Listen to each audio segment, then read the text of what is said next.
The question you have asked is very beautiful, very significant. You ask, since I have become a sannyasin, my problems seem to be increasing. Is this your work? Yes, it is my work. It is exactly my work. But you must understand the nature of this work. I am not here to give you answers. I am here to take away all your answers so that only the question remains. And when the question remains in its purity, it becomes the door to the ultimate. You think you have more problems now. No, you only have more eyes now. Before you were living in a deep, dark basement. You had lived there for centuries, for many lives. Because it was dark, you could not see the spiders weaving their webs in the corners. You could not see the scorpions hiding under the rug. You could not see the snakes coiled in the shadows. You thought everything was fine. You were peaceful, but that peace was the peace of a graveyard. It was not the peace of a garden. My work is to bring a small candle into your basement. Suddenly you see the spiders. Suddenly you see the scorpions. And you say, Osho, what have you done? You have filled my house with snakes. I have not brought a single snake with me. I don't carry snakes in my pockets. They were always there. But you were unconscious. You were blind. Now the light makes you see. And it is good to be aware. It is a blessing to see the snake because only then can you avoid it. Only then can you clean the house. The illusion of postponement. Man is a great procrastinator. He is a master of the art of tomorrow. You have many problems which you are simply not seeing because you don't want to see them. To see a problem is to take a responsibility. If you see that your marriage is a dead weight, you have to do something about it. If you see that your job is a slow suicide, you have to do something about it. So, what do? You close your eyes. You pretend the problem isn't there. You postpone. But life is not like the lectures of George Bernard Shaw. You know, George Bernard Shaw had a very strange habit. He would collect all his mail for the whole month and never open a single envelope.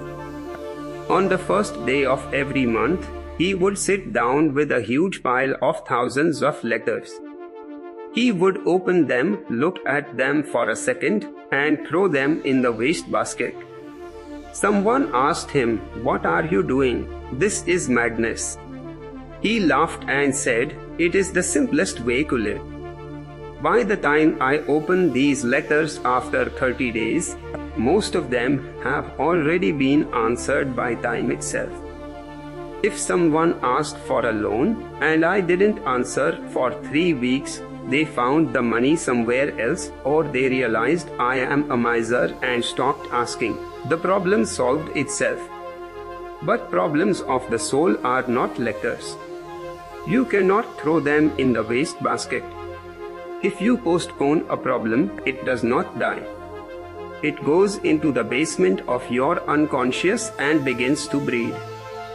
This is the trouble with humans. Problems are very sexual. They don't like to stay alone. If you leave one problem in the dark, it will find a boyfriend or a girlfriend. Two problems meet, and soon there is a third problem, a baby problem. And soon you have a whole family of problems living inside you.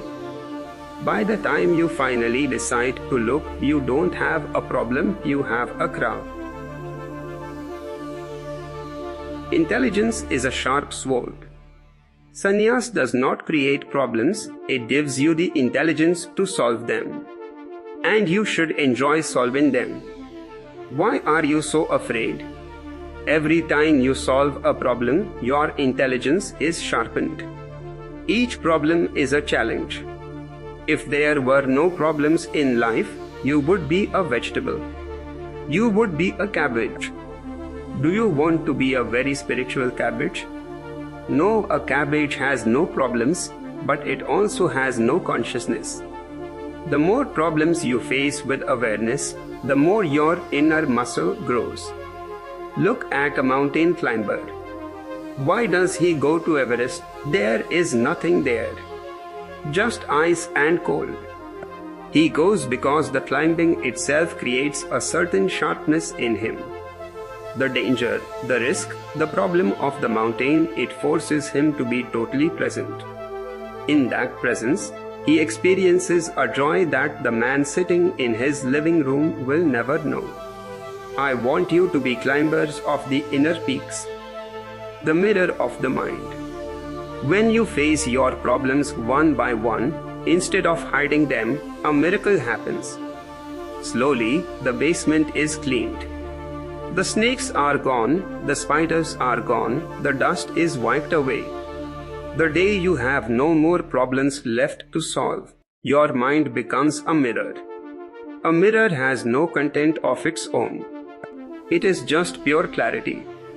When there is no dust of the past, no worry of the future, the mirror reflects that which is. It reflects the truth. It reflects the divine. So, don't be afraid if you feel you have more problems. It is a sign of progress. It means you are no longer asleep.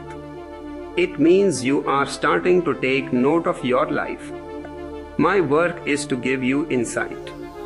My work is to give you silence. Not the silence of a stone, but the silence of a song. In that silence, you will have the eyes to see. And once you see, the solution is not far away.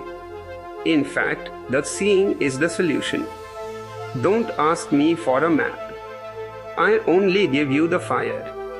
Walk your own path, solve your own riddles, and one day you will find that the very problems you were complaining about were the steps that led you to the temple. Be grateful for your problems. They are your teachers. The trap of analysis. Don't try to analyze your problems too much. Western psychology has been doing that for 100 years, and it has not made anyone a Buddha. They go on digging into the past. Why did my mother do this? Why did my father say that? You can go on digging forever, but you will only find more dirt. The past is dead. Let the dead bury their dead. My approach is not analysis, it is awareness. You don't need to know why you are angry. You only need to see that you are angry. In the moment of anger, be a witness. Don't judge it. Don't say, anger is bad. If you say it is bad, you have already moved away from awareness into judgment. Just look at it. Watch the heat in the body. Watch the tension in the mind. Watch the clouds passing by. If you can watch your anger, the anger disappears and leaves behind a great energy. That energy is yours. When you are angry, you are wasting energy. When you are a witness to anger, that same energy becomes a transformed light. This is the alchemy of sannyas, turning the base metal of your problems into the gold of consciousness. The ego's love for suffering. The ego loves problems. This may sound strange to you, but the ego cannot exist without problems. The ego is a problem. If you have no problems, who are you? You will feel empty. You will feel like a nobody. And the ego is terrified of being a nobody. So it creates problems. It creates dramas. My wife doesn't understand me. My boss is a tyrant. The world is going to end. These problems give you a sense of I. They give you a story to tell. Have you noticed, when people meet, they don't talk about their joys. They talk about their miseries. They compete with each other. You think your back pain is bad. Let me tell you about my back pain. They are proud of their suffering. I am trying to take your suffering away and you are clinging to it. You say, but Osho, if I don't have these problems, what will I do? You will dance. You will sing. You will simply be. But to simply be is the most difficult thing for the mind. The mind wants to do. The mind wants to solve, to struggle, to fight. It wants to be a hero in a tragedy. I am inviting you to be a participant in a comedy. Life is a joke. It is not a serious business. Only the ego is serious. Have you ever seen a serious bird? Have you ever seen a serious tree? Only man is serious because only man has an ego. And the more serious you are, the more problems you will have. Laugh a little more. Laugh at your problems. Laugh at your own stupidity. The moment you laugh at a problem, it loses its power over you. The beauty of insecurity. You are looking for security. You want a life where everything is settled, where there are no more surprises, no more challenges. But a life that is settled is a grave. Insecurity is the very nature of life. To be alive is to be insecure. To be alive is to be in a constant state of flux. Heraclitus said, you cannot step into the same river twice. Why? Because the river is flowing. And you are also flowing. Sannyas is the courage to accept this insecurity.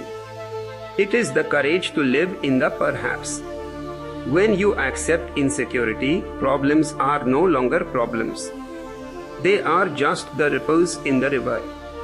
You enjoy the ripples. You swim with the current. The people who suffer are those who are trying to swim against the current. They want the river to stop. They want the water to stay still. They create their own misery by resisting the flow of existence. I am teaching you how to float. Don't push the river. Let the river take you to the ocean. The ocean is not far away. But you are so busy fighting the water, so busy worrying about the rocks, that you never notice the beauty of the shores. The silence of the heart. As you become more aware, you will notice that the center of your being is always silent. The problems are on the periphery. They are like waves on the surface of the ocean. On the surface, there is storm, there is noise, there is chaos. But if you dive deep, there is absolute stillness.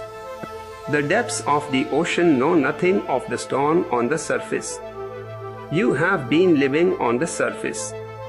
That is why you are so disturbed. Sannyas is a deep dive. When you dive into your own heart, you find that the you who had all those problems does not exist. The you who was worried, the you who was anxious, that you was just a shadow. In the light of the heart, the shadow disappears.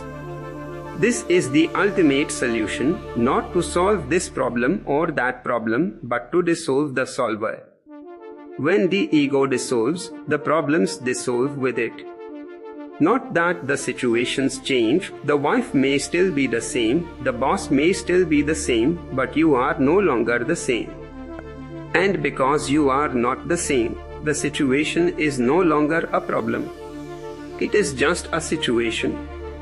You deal with it or you don't deal with it, but you are not disturbed by it. The Master's compassion. You think I am being hard on you by giving you more problems. No, it is my love. If I see you sleeping in a burning house, I will shake you. I will shout at you. I might even throw cold water on your face. You will wake up and be angry. You will say, Osho, why did you wake me up? I was having such a beautiful dream. And now I am wet and cold. But I don't care about your anger. I care about your life. I want you to see the fire before it consumes you. The world is a burning house. Your desires, your ambitions, your ego, these are the flames. I am trying to wake you up. And once you are awake, you will see the way out. The door is always open, but you cannot see the door with closed eyes. Awareness is the only door. So don't complain about the problems. Use them. Every problem is a pointer. It points to a place where you are still unconscious.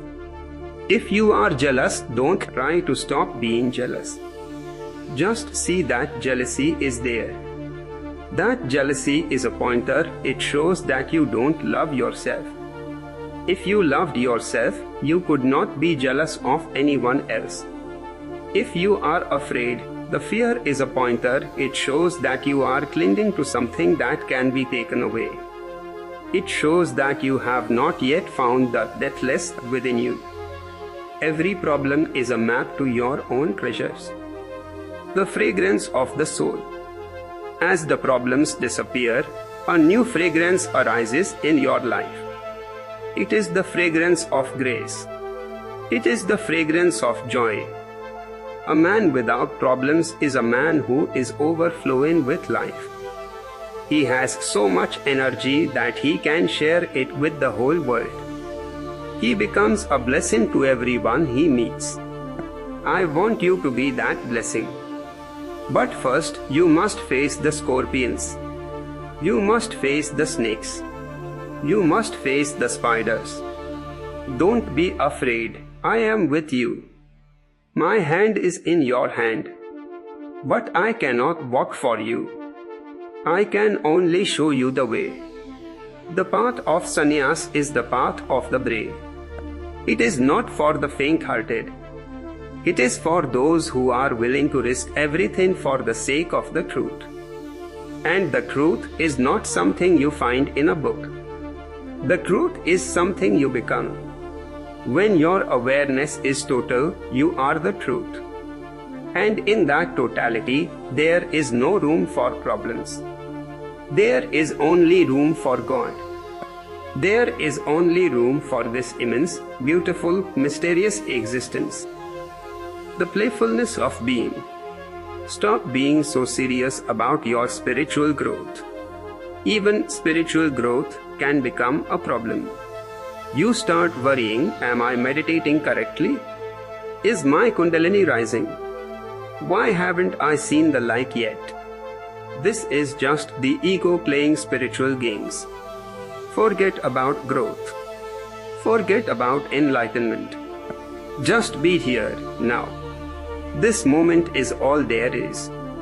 This bird singing, this breeze blowing through the trees, this silence between my words, this is it. This is the goal. If you can be totally in this moment, where are the problems? Can you find a problem in the now? You will find that all problems are either about the past or about the future.